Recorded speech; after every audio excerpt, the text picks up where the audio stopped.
For more, let's talk to Shahzaib Wahlah in Islamabad, our correspondent there. Tell us a bit more about what this hostility is towards France across Pakistan and why people are calling for the ambassador to be expelled.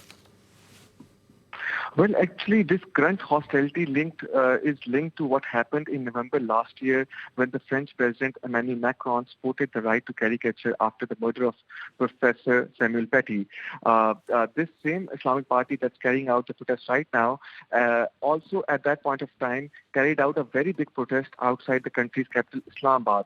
And at that time, they also demanded that the French president should be sent back.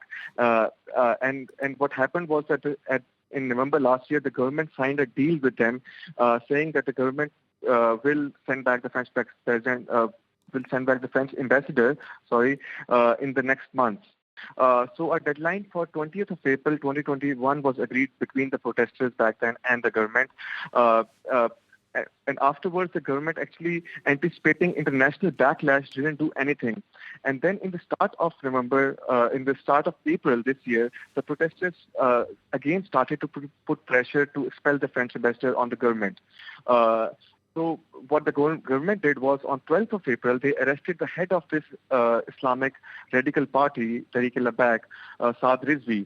And after the arrest of Saad Rizvi, violent protests broke out all over Pakistan.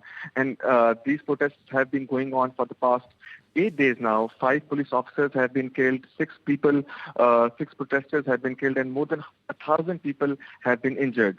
So yesterday evening, the government not only agreed to the demands of the protesters of expulsion of the French ambassador through a resolution in the National Parliament, they also agreed to drop all the charges against TLP workers who have been arrested in the past 8 days. So if I sum up what happened today in Pakistan, this is actually a perfect example of a state forfeiting to the pressure of a violent group. All right, Shahzaib Wahlah, talking to us there from Islamabad. Thank you very much indeed for talking to us on France 24 today.